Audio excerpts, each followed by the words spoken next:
Many people enter romantic relationships not out of deep connection or mutual understanding, but because of unhealed wounds and hidden fears.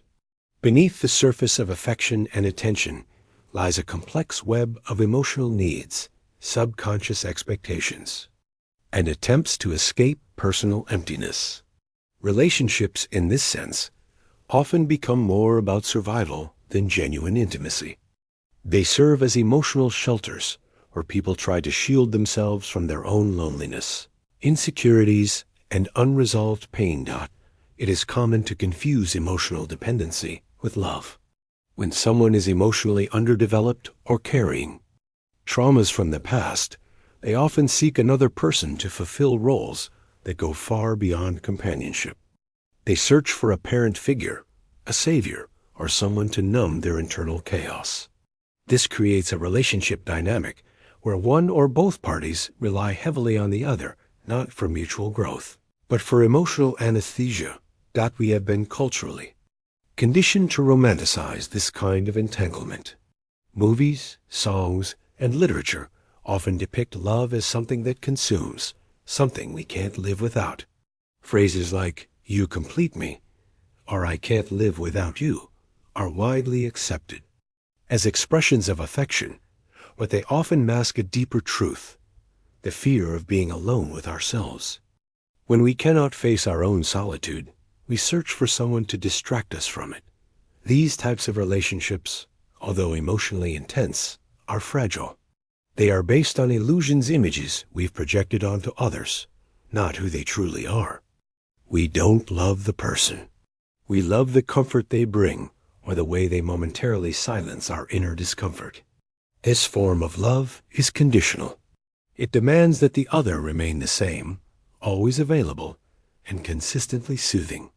Any deviation from this expectation causes conflict, anxiety, and feelings of abandonment. True love cannot thrive in the presence of fear. Where there is fear of rejection, of solitude, of emotional pain, there is a tendency to control, to demand, or to cling. Real love, on the other hand, grows in freedom. It respects the other as an individual, not as a solution. It embraces the partner as a companion on the path, not as someone responsible for healing our wounds. When two people relate from a place of inner wholeness, their bond is not built on necessity, but on choice. They are together not because they need each other to survive emotionally, but because they choose to walk side by side, nurturing the connection. This kind of relationship is rare because it requires both individuals to have done significant inner work. It demands maturity, self-awareness, and the courage to face one's own inner darkness without using the other as a distraction or bandage. Emotional maturity means being able to stay with yourself through the discomfort. It means recognizing that your partner is not there to fix you or to fill the gaps of your childhood wounds. It also means being able to witness your partner's flaws without making them responsible for your emotional reactions. In mature love, both people understand that each is accountable for their own healing, and the relationship becomes a space of mutual respect and support, not codependence. There is immense beauty in a relationship where both people are emotionally independent yet choose to be together. In this dynamic, love is expressed through presence, not pressure, through acceptance, not demand. They don't try to change each other or mold the relationship into an idealized fantasy. Instead, they honor the fluid nature of human emotions, knowing that true connection requires ongoing communication, empathy, and a willingness to evolve together. However, most people have not been taught to love this way. We often inherit patterns from our families, observing relationships built on sacrifice, silence, manipulation, or fear. We repeat what we know, unconsciously recreating the same emotional climates we grew up in. That is why many relationships feel like déjà vu, the same arguments, the same disappointments, the same emotional voids. Breaking free from this cycle requires deep inner exploration. It involves questioning the stories we tell ourselves about love and worthiness. Why do I believe I need someone to be happy?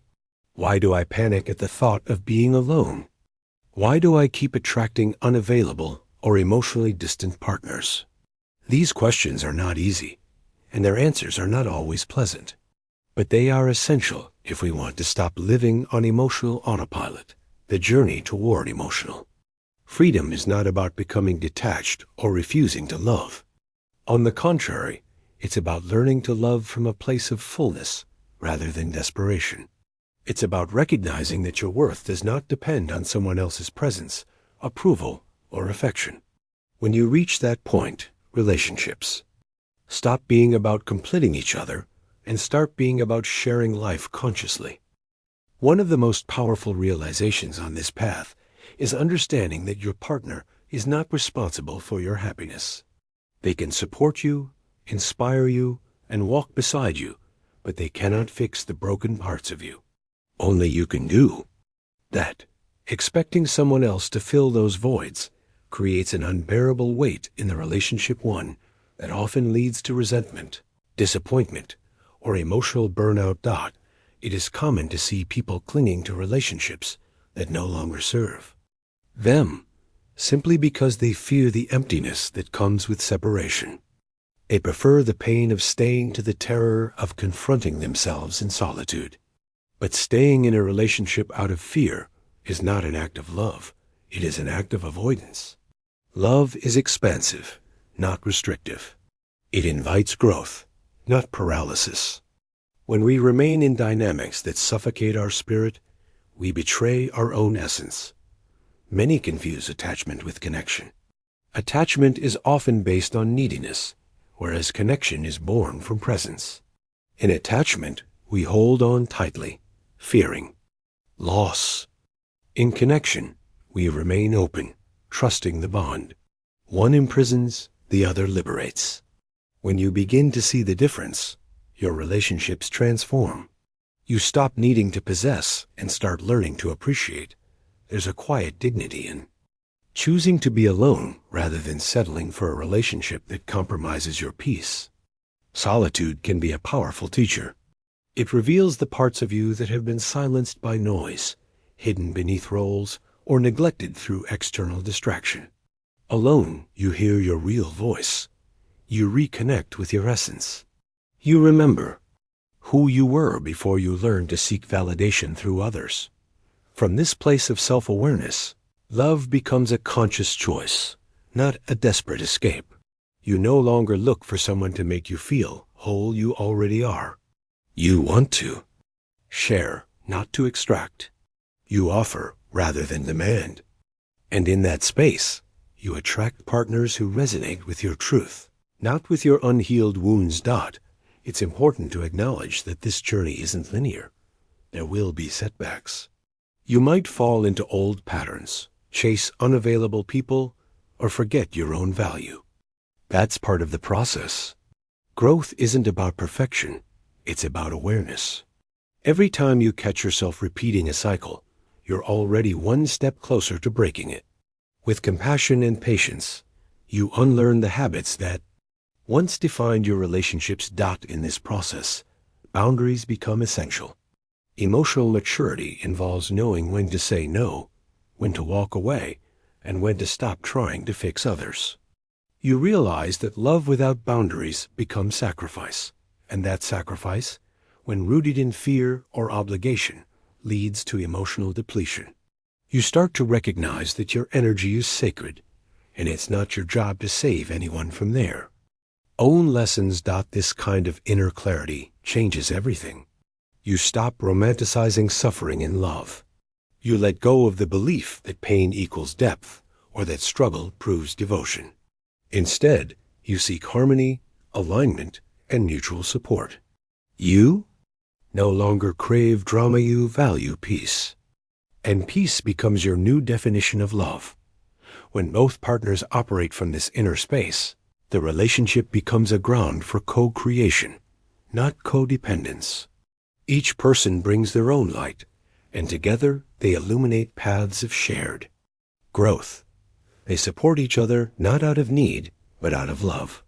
They don't try to control each other's journey, they witness. They hold space. They celebrate the evolution. Real intimacy is built on vulnerability, not performance. It's not about being perfect. It's about being real.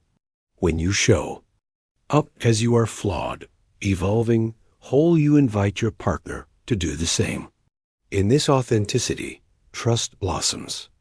Not because there are no mistakes, but because there's room for truth, forgiveness, and continued choice. This level of relationship challenges every romantic script we've inherited. It's not about eternal passion or fairy tale endings. It's about presence in the ordinary, kindness in conflict, and choosing love even when it's not convenient. It's about facing discomfort together, without blaming or withdrawing.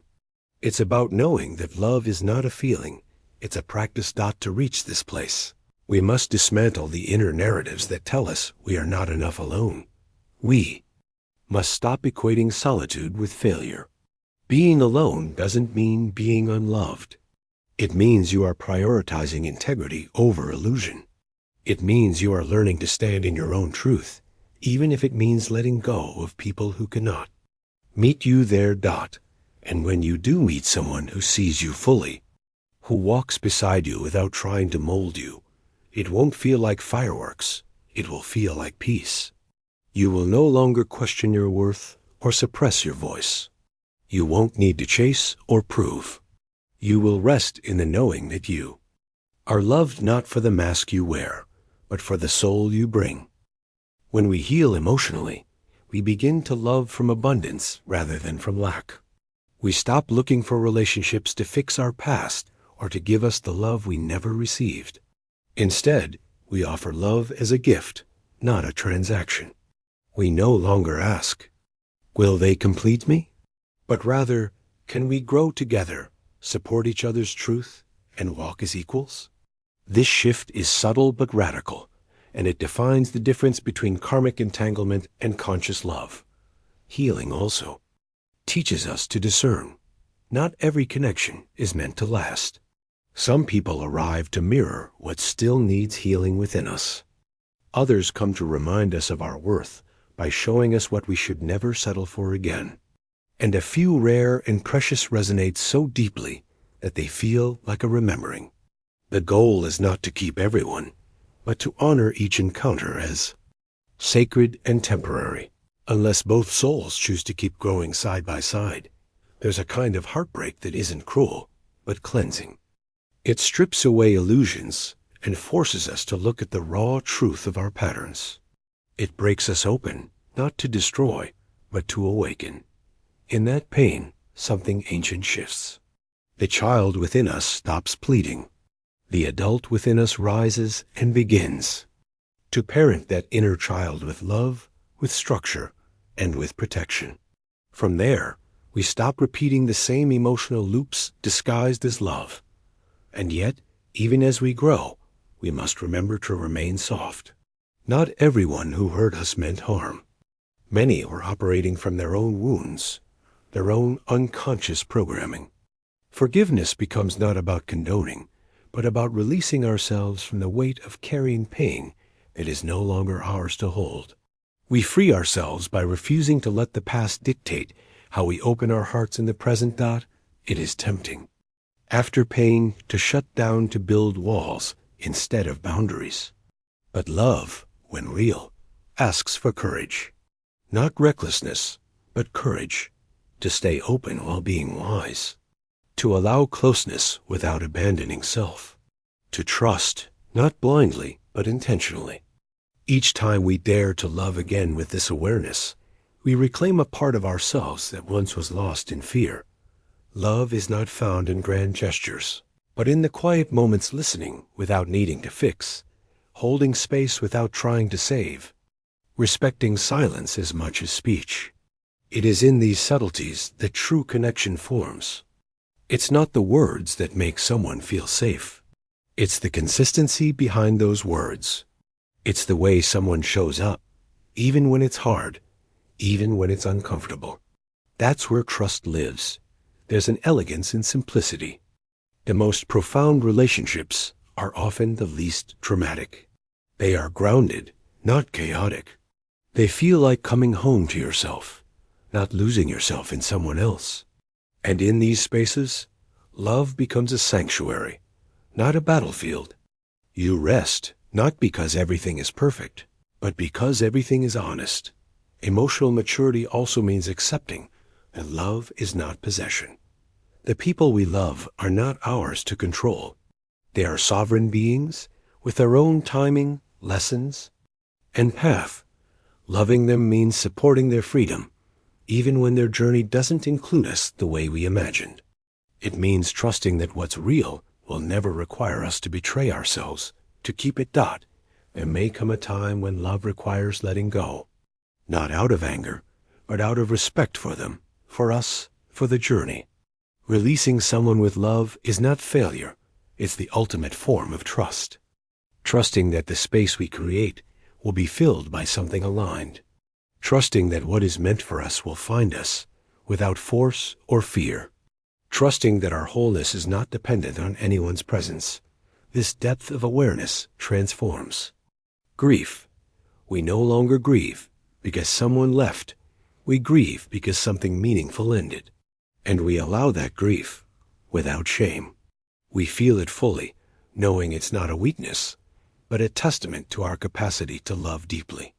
In grieving, we honor the beauty that once was, and we make space for what will come next. Ultimately, the journey of love is inseparable from the journey of consciousness. As we awaken, so do our relationships. They become mirrors, yes, but also vessels of healing, of growth, of soul evolution. They stop being cages of fear and become bridges to deeper truths. We stop asking, how can I keep this?